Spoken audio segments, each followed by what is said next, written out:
Welcome back, everybody.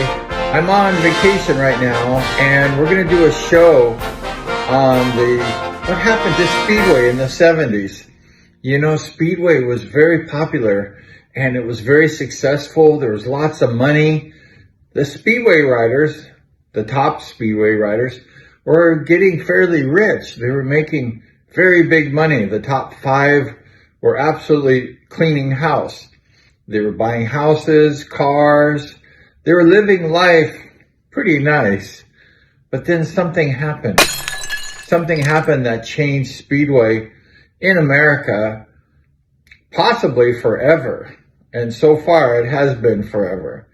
And that was the writers' strike. One gentleman, I'm going to read this, put my glasses on. His name is Patrick Andrew Nash.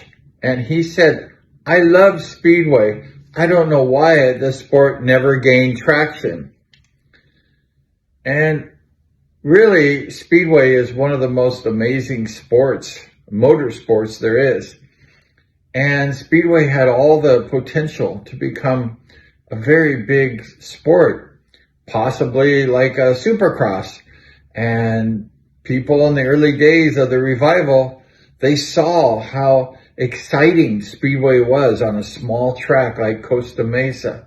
That's why when Harry Oxley and Jack Milne went to Whiteman Stadium, they said, we need to bring Speedway closer to the audience so that it becomes exciting, because the spectators in the Whiteman Stadium were sitting a little bit too far from the action. So that's the reason why they went ahead and they made the Costa Mesa Speedway so small. They picked a track that the spectators could be up close and personal. And that's very important in the sport of Speedway, is that action to go really close and personal. And that's exactly one of the main reasons why Costa Mesa was so famous and so exciting to watch Speedway back in the early 70s. But something happened. Something happened that changed the sport forever. Now, we're going to go ahead and read the answer why the Speedway wasn't so famous. Patrick Andrew David Mark, he said, the writer's strike happened and many fans who supported the writers never came back without the main stars. Well, the main stars did eventually come back.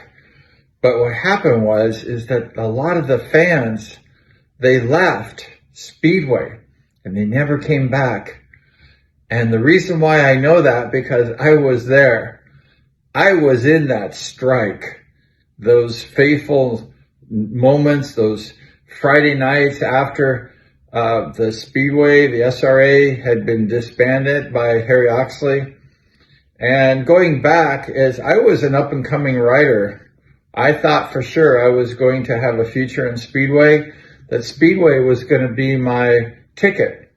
And I started racing with the likes of Dennis Segalos, and I was racing First Division with Bruce Penhall and Mike Bast, and I was feeling pretty good.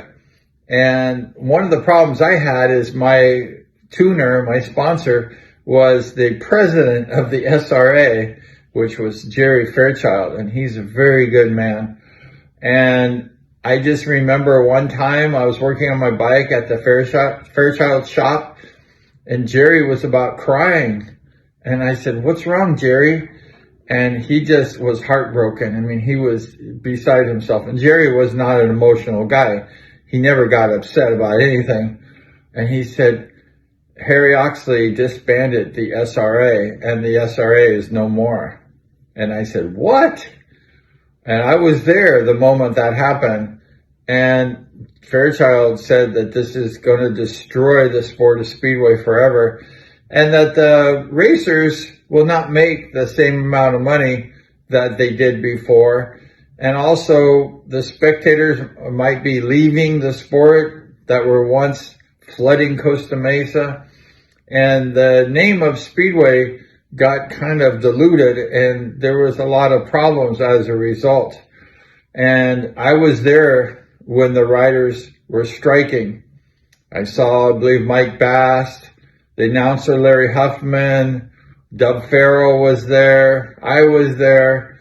And lots of people were there. And I remember watching Harry Oxley and his wife looking at all the riders who were striking, and we all had picket signs. And, you know, when people were coming off a fair drive into the Speedway races, I was there. I mean, I was right front row and there. I remember the Oxleys looking at me, very angry. And the cars would come in and they would ask, like, what's happening?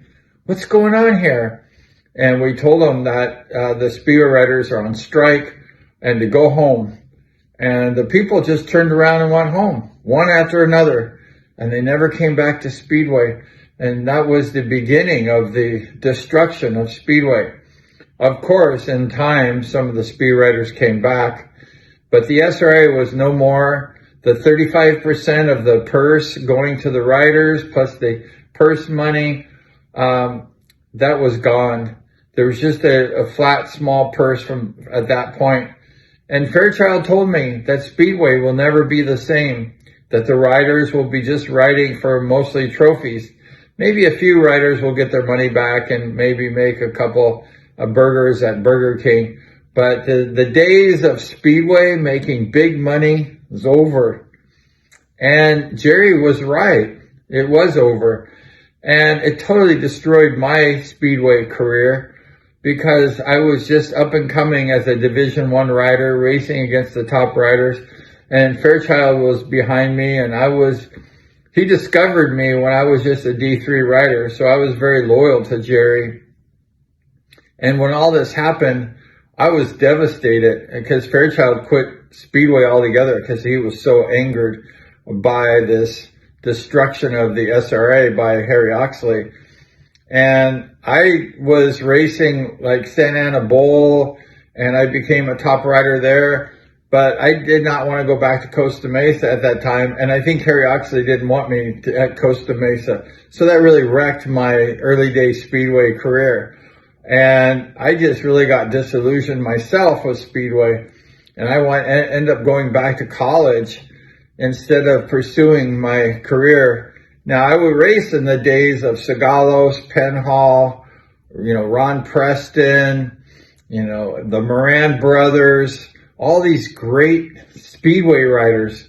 And I was kind of up and coming. I wasn't as good as them, but I was on my way up to go ahead and start competing with those guys.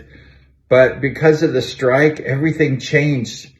And I lost my interest in pretty much racing, although I loved to race, but I just I don't know, when Fairchild quit, it took my heart out too. But getting back to the story is that Speedway never rebounded from that time. And I remember one after another cars turning around, going back home, that these are avid Speedway fans who love Speedway. And the sport, although it did rebound, it never came back to the way it was. It was very glorious, very exciting. And once that strike happened, everything changed forever. And then, of course, internet came in the 90s, and, things happened where people were staying home more and they weren't going to Speedway. But Speedway took a massive blow when the SRA was cut by Oxley. And that literally just threw a wrench on everything. And the riders were not making the same amount of money. Speedway went down. And Speedway to this day has really never recovered. Some may disagree with me. But this guy was talking about that. About David was saying the strike happened and many fans supported the riders and never came back. And then Patrick said, yeah, I can understand that. However, that sport is so unique and had such a wide appeal. I'm really surprised that it did not go into mainstream. But things happen. And they happen for a reason. And the reason was not a good reason. And I'm not here to bag on Oxley because I am best friends with Brad Oxley. I love, the Oxley family. But that decision that Harry made to disband the SRA literally ripped the whole Speedway apart. And it never really rebounded. So many of you ask, like, why did Speedway not become a mainstream sport? And why did the fans stop coming? And what ruined the sport of Speedway? Because it was in its glory days and it was very famous. It was very popular. And then Speedway became no more, pretty much. Of course, they were racing. Speedway in the 80s were pretty good. I mean, Speedway never completely fell off, but I'm talking about the glory days and about making the big money. It never came back. Some of the fans came back and some of the fans never came back. And it was just destroyed my Speedway career. And I'm not blaming anyone. I'm just saying that's what happened.